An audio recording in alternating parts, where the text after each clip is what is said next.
Welcome to another podcast. Today, I just really felt like that I wanted to share a few things concerning the journey. I'm so happy that some of you have reached out. I've really heard from more people than I thought I would. Quite a few people have reached out, sent me emails, sent me text messages, sent me Facebook messages. And if you haven't subscribed, I ask that you do subscribe because, again, it does help the algorithm. It will help us to be able to get in front of more people.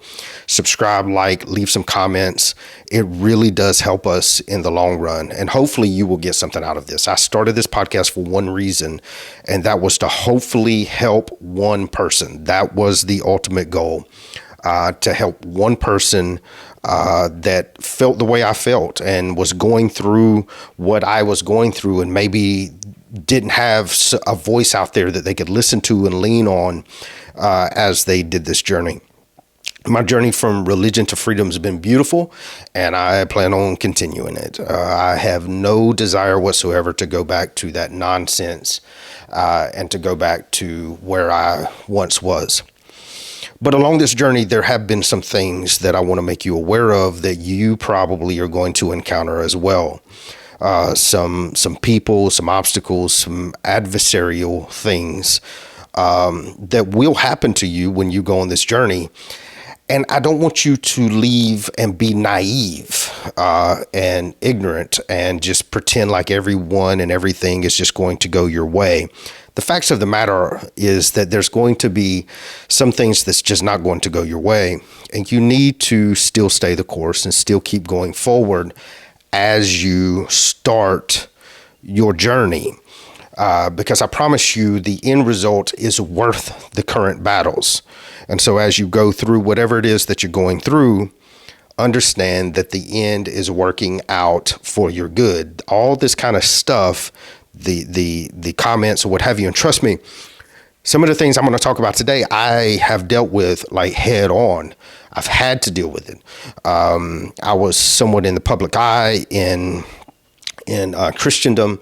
And because of that, when I decided to walk away, again, not from Christ and not from God, I still am a believer.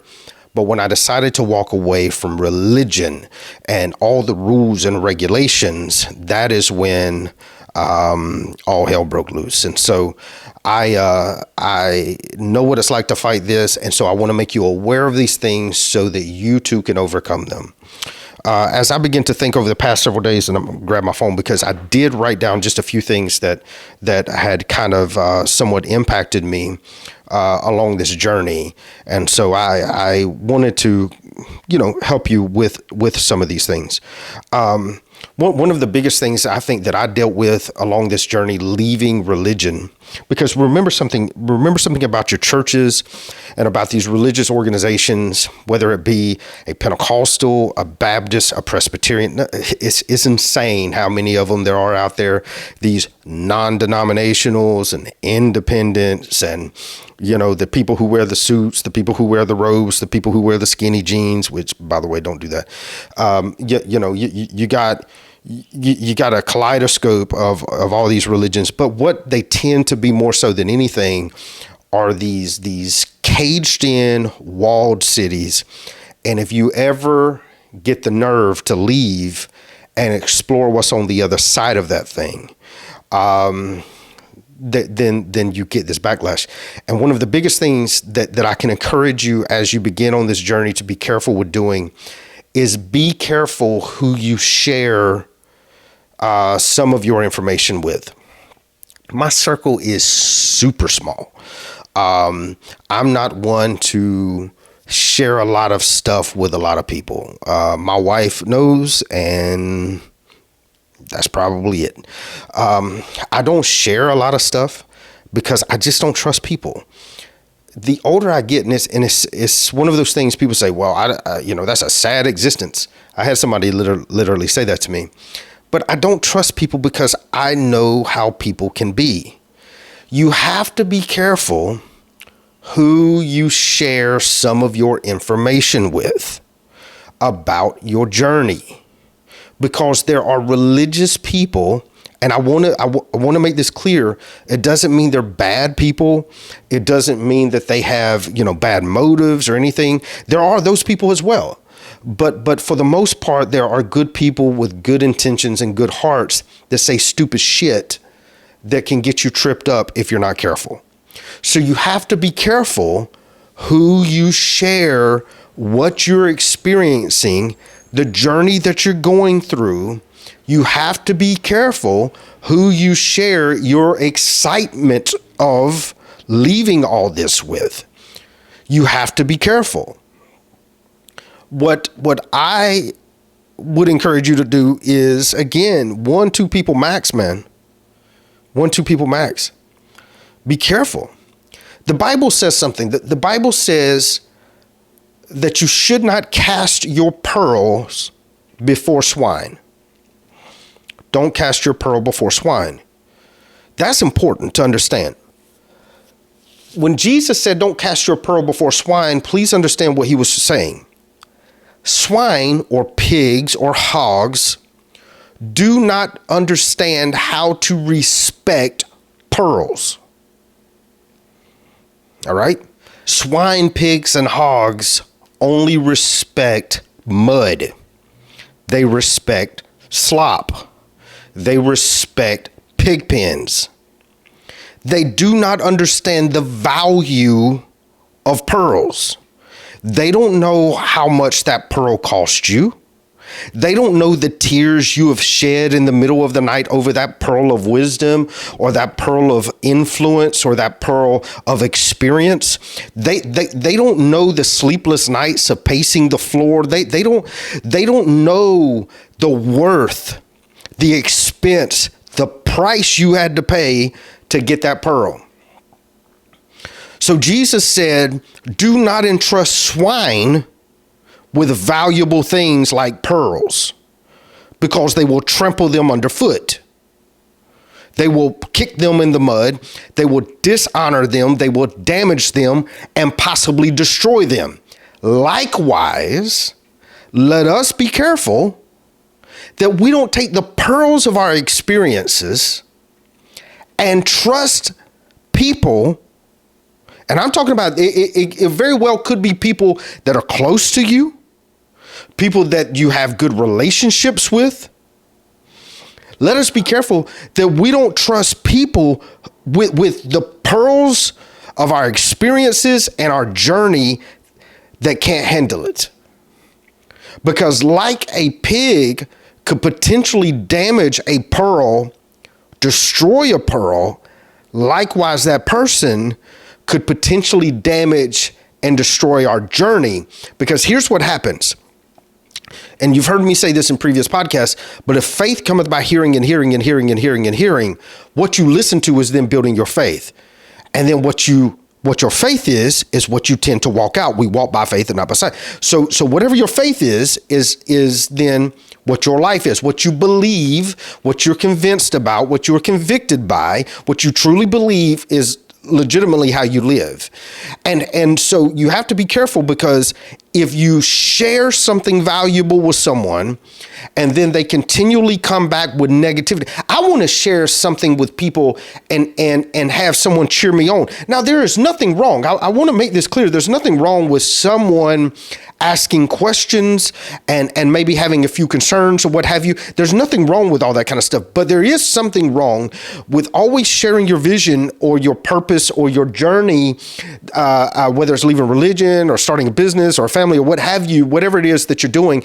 There is something wrong when every time you share that with someone, they have nothing but negative to say. Stop. Because what will end up happening if you're not careful, if you listen to their negativity long enough, it could cause you to start thinking negative yourself. But remember, it comes by hearing and hearing. So I don't want to hear all that crap. I don't want to hear it. I don't mind. There's wisdom in the multitude of counsel. So I don't mind listening to someone who has wisdom, maybe share some insight with me. But I do mind that every time I go to say something that is outside the realm of their thinking, outside their paradigm, outside the way they feel or they think, they immediately attack that. I got a problem with that. So what I have learned is I have watched people, how they respond to certain things, how they respond. And I only give information to people that I personally know can handle that information. I'm not going to take the precious thing of my life, the precious things of my life, and entrust people who could cause me a lot of problems. I'm just not. It's okay. There are some things I ain't telling some of my family. There are some things I'm not telling some of my friends. There are just some things I'm not sharing. I'm just going to go out and do it, and they'll find out when they see the end result. I remember when I went to started really getting in shape, and I went from 205 to 165 in 3 months. I went from fat beer belly to a six pack in 3 months, and in 3 years I've never lost that six pack. And I'm not saying that to be braggadocious, but I am saying it. Bust your ass and you'll get the results.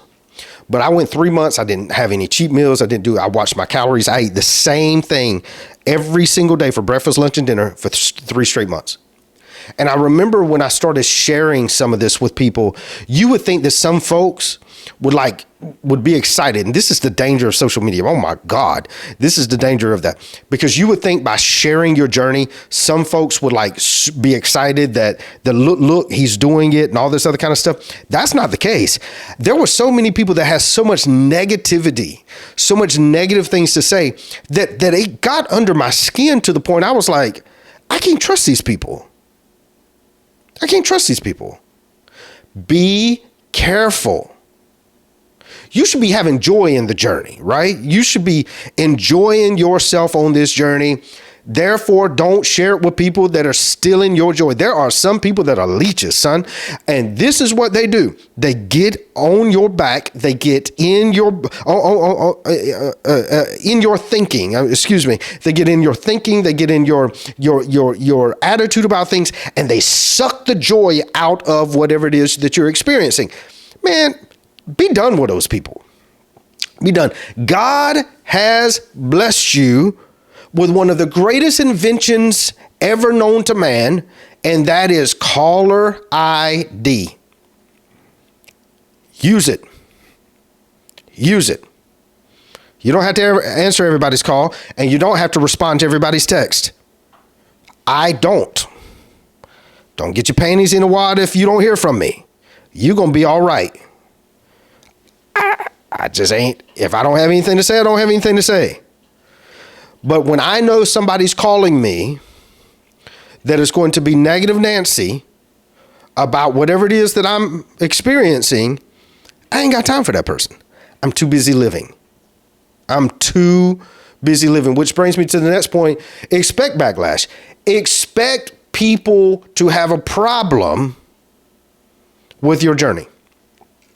Not only do you not want to cast your pearl before swine, but just know that some of the pigs are going to show up anyways. And I hate to say it. Watch this. Let me show you who is really going to probably cause the most problems. Are you ready? It's not your enemies. It's not your enemies. Why? You expect enemies to be enemies. So I have an expectation. The people don't like, the people that do not like me, or people that don't agree with me, or people that don't see it my way, they are going to act certain ways. I expect that out of them.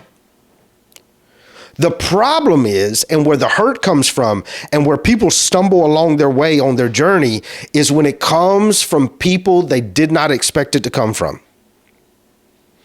When it comes from people that are close to them. When it comes from people that they thought would celebrate the journey, instead, they are the adversary. They are the ones that are coming against them. David said this. David said, it was you who walked hand in hand with me to the temple. What David said was, it wasn't my enemy that stabbed me in the back. Yeah, I got plenty of those, and I expect them to do that. I expect my enemies to be enemies. But I did not expect the person who was walking hand in hand with me, holding my hand, going with me to the church, singing songs with me, and celebrating with me. I did not expect you to be the one. There's an old colloquialism that just simply says false expectations breed disappointment. False expectations breed disappointment. In other words, if I go into it with an expectation that that person cannot meet, but I'm still expecting them to meet that expectation, when they come short of that expectation and they don't meet what I thought they should meet, then I leave disappointed. When in actuality, I should have had right expectations about that person. Really, what you want to have is no expectations. I don't expect anything from you. But you need to expect backlash. I'm telling some of you right now, if you take this journey and you leave the church and you start doing some self-evaluation and you go and you find God for yourself, number one, it's going to free you from a lot of religion and stuff like that. You're going to start living totally different than how you were raised and how you were taught and all this other kind of stuff. And there's going to be backlash. And the backlash could come from mama. It might come from your daddy. It might come from grandma. It might come from grandpa. It most likely will come from your pastor. Some of these pastors are ruthless, man. I mean, ruthless. It could come from your brother or your sister because they don't understand your freedom. They're still in the cage. They don't understand you flying around. They're like, get back over here in the cage. It's safe. It's safe. I don't want to be in the cage. I want to fly. I want to live. I want to experience. And they don't understand that. And because they are too afraid to take the step or to take the jump, they criticize other people. And you need to expect that to happen. It's going to happen. Don't walk aimlessly through life thinking everybody's going to celebrate you. And that is crazy, man. And the bad thing is I see good people that really want to live free. And then what ends up happening is the hurt from people who they thought would celebrate them ends up really, really causing damage to them. And this is why, and let me just put in a sidebar here. This is why it is important that you be careful how you respond to someone else's life, because you could cause great damage. Whether you're free or in the cage, it doesn't matter. You can cause great damage to that person. And so you have to be careful. But you need to expect it. As you start this journey and you start moving forward and doing what you're doing, expect backlash. One of the greatest things that you're going to have to develop during this time is you're going to have to get over people's opinions. Because you shouldn't cast your pearl before swine. We do, and we do sometimes by accident. It's usually inadvertently, not purposely, that we will tell the wrong person the right information, and they don't know how to handle it, and they treat it with such haphazard and carelessness, and it causes damage to our dream or what have you. That happens. I've done it. Most likely you'll do it too, and you'll learn along the way who I can trust and who I can't. You're going to expect backlash. Just go into it knowing that there's going to be people that ain't going to celebrate it. Everybody ain't throwing you a damn parade. There's going to be some folk that's going to try to flatten your tire and keep you from leaving. That's just the nature of the game, son. There's going to be people out there that do not like the fact that you're doing what you're doing. But you are going to have to develop tough skin and learn to get over the opinions of people. I get calls from guys constantly that I know. Text messages, email, what have you. Giving me all their insight into why I shouldn't be doing what I'm doing or what have you. I have a good friend who just passed away. This man was just such a beautiful soul, a beautiful person. Floyd Lahan was one of my favorite people on the planet. That man for almost 20 years called me, texted me, sent me messages on Facebook, constantly checking on me and my kids and my wife. He would always tell me, tell those beautiful kids I love them, hug Stephanie and kiss her for me. You know, he always ended every message with the same thing. Love that man to death. And he just passed away a couple weeks ago, and he'll be greatly missed because he was such an encouragement to me. But he made a statement to me one day. We were eating lunch, and he made a statement to me, and he said, one day you will get to be my age. And at that time he was in the 70s, and he said, one day you will get to be my age. And this was years back. And he said, and when you get there, you will have developed in you an I don't care attitude. He said, and you learn the older you get, and when you finally get to be my age, you just don't care about people's opinions anymore. And I laughed at him, and I looked at him, and I said, Floyd, I said, and at that time I was in my late 30s, and I said, what's funny is I'm in my late 30s, and I don't give a shit now. And he just kind of laughed, and I laughed, and went on about our conversation. But the point is you have to get over the opinions of people. I just said something a minute ago, and I hope it sunk in. Everybody ain't going to throw you a parade. Everybody ain't going to like it, what you're doing. That's just facts. And you're going to have to develop tough skin and get over that. I don't give a damn what you think about my life. I ain't running for office. I don't need your vote. I'm not going out there asking people, trying to get a poll on what percentage approves and what percentage doesn't. I don't care. I don't care. I'm not going to lose sleep over your emails. I'm not going to lose sleep over your text messages. I'm just not. You criticizing my journey don't mean shit to me. Just don't. Because there's two people I got to answer to. That is my wife and the Lord Almighty. Not you. You are neither of those people. You may think you're God, or you may think you're God's enforcer, that it is your job to enforce the rules of the Holy Spirit and keep people caged in. That ain't your job. And you may be successful with other people, but I promise you, and you just look right into this little video that you're watching, or put your ear real close to the speaker if you're listening, you've met your match with me, son. Because I don't give a flying whatever word you want to put in there about your opinion. I don't, and I won't. All right? Why?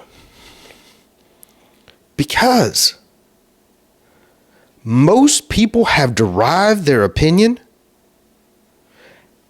I was the same way. I want to make this clear. But most people have derived their opinion from someone else's opinion, from someone else's opinion, from someone else's opinion.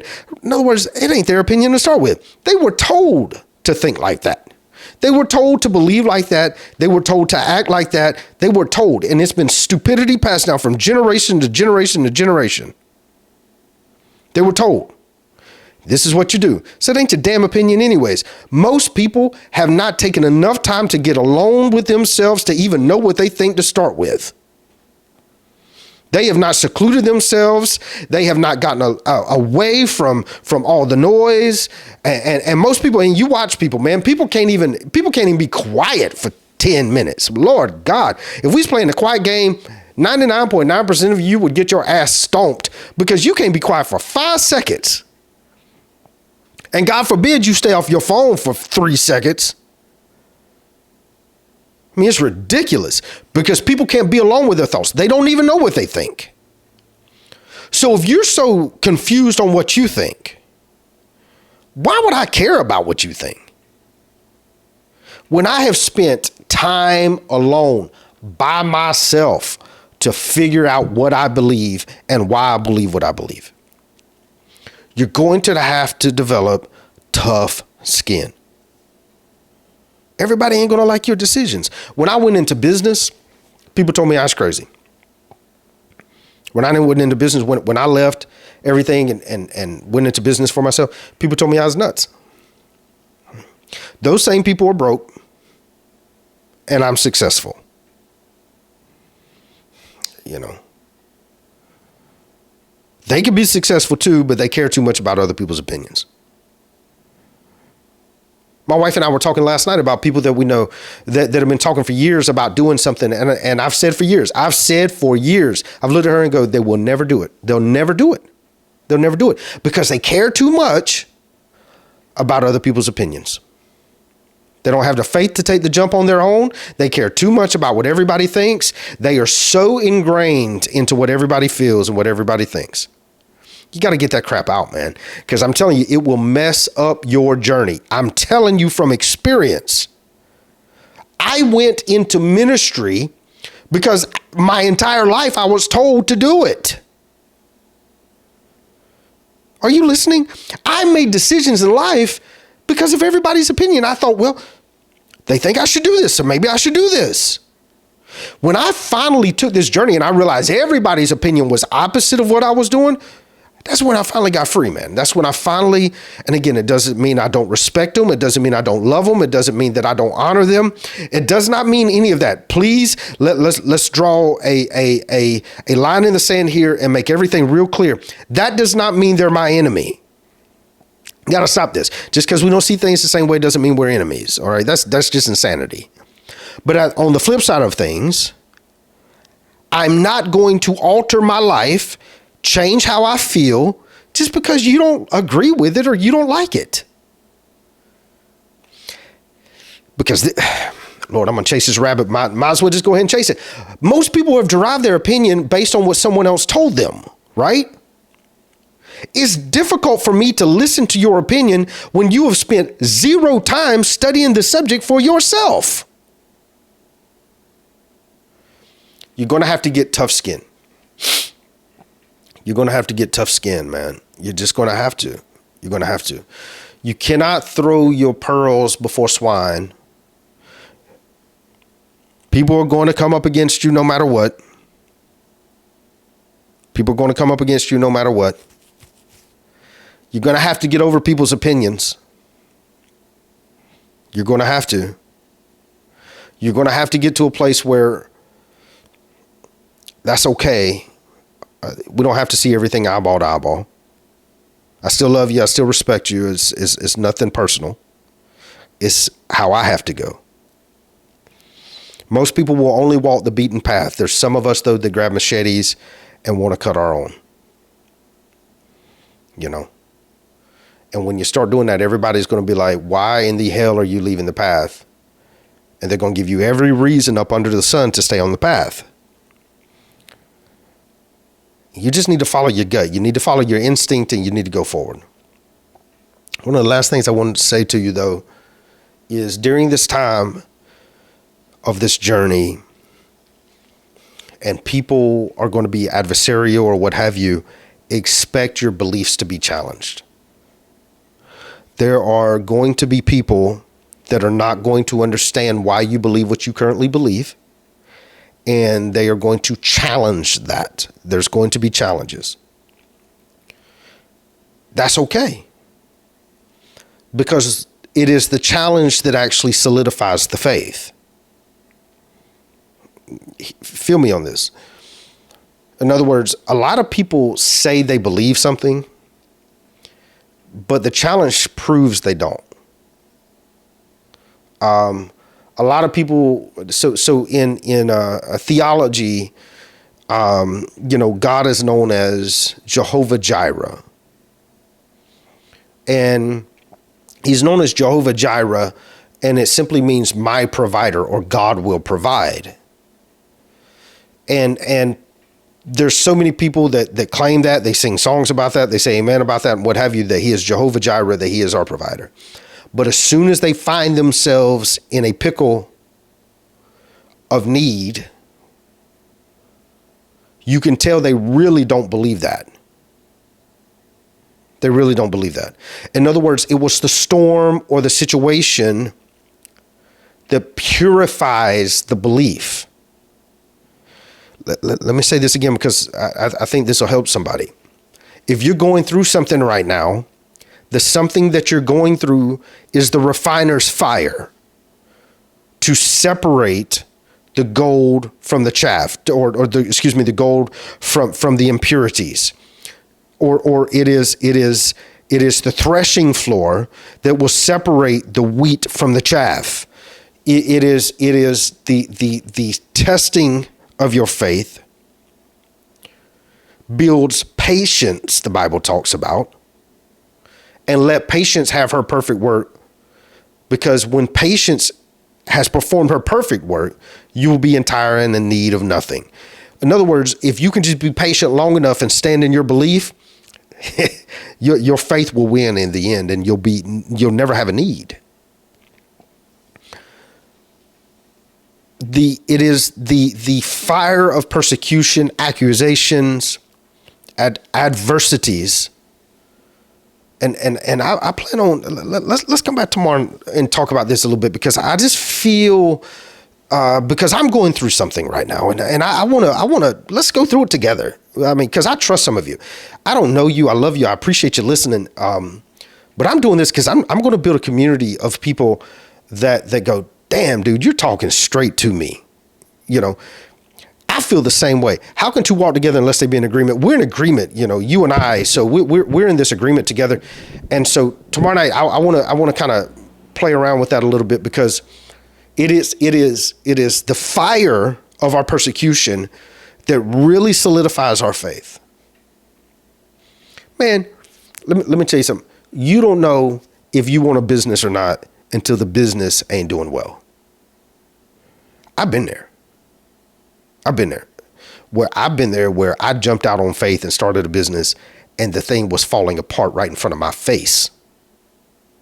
And I did not know how I was going to turn it around. And I would get in my truck and drive down Beach Boulevard, and I would have tears streaming down my face and saying, God, what in the world is going on? But you know what I would do? I had a buddy of mine, Josh, would tell me every day, just get up and go to work. I ain't got no work. Get up and do something. Get up and do something. You got to get up every day. If you really believe this is your business, you got to get up every day and just go to work, man. It'll work out for you. You just got to get up, though. You got to get up and keep plowing the field. You got to get up, because your faith really is not your faith until it's tested. Anybody can say they believe something, man. And here's my point. I want to drive this home. When you leave religion, you start this crazy journey that you're on of life. You start really living life and all this kind of stuff. Along the way, your faith is going to be challenged. Your beliefs are going to be challenged by people, by circumstances, by whatever. And this is the beautiful part of this journey, is it's going to separate things that is really concrete from things that is not. It's going to separate the wheat from the chaff. It's going to separate the pure from the impure. It's going to separate all the bullshit religion you was taught versus what is real. Because I'm going to tell you something. A lot of that stuff over there, that dog won't hunt over here. Just keeping it real with you. A lot of those people in that cage, they can't live this life. It will destroy them. I'm just telling you right now, when their belief really gets tested, they're going to have a hard time over here. That dog won't hunt over here, son. The beautiful thing about this is when those beliefs really get tested, is it separates. It separates what's real versus the trash. And you need that to happen. It's just part of the journey. You need that to happen. That way you actually know what you believe this time. It ain't something that somebody's just feeding you a bunch of bullshit and so you just believe it because somebody told you to believe it. No, it is really a part of you at this point. Watch out for these little things on this journey, because they're going to happen. I mean, just don't be crazy and pretend like it's just smooth sailing from here and there's going to be nothing that's going to happen. The facts is that stuff is going to happen. Don't throw your pearl before swine, man. Expect opposition. Be careful who you share this stuff with. Be careful, man. Be careful. Your faith is going to be challenged. All this stuff is going to happen. But the beauty of this journey is so worth all that, man. It's just so worth all that. It's so worth being free. That's my heart for this podcast, man. When we first got started, someone asked me, why did I want to do it? And honestly, I told them my MO, or in Latin, my modus operandi, was that one person, this would maybe resonate with one person. That's all I wanted, just one person. And that if one person got it, I would be happy. I hope and pray you're that one person and that you're getting something out of it. Please like, subscribe. Please leave a comment. Let me know that something good is happening. And we'll see you tomorrow.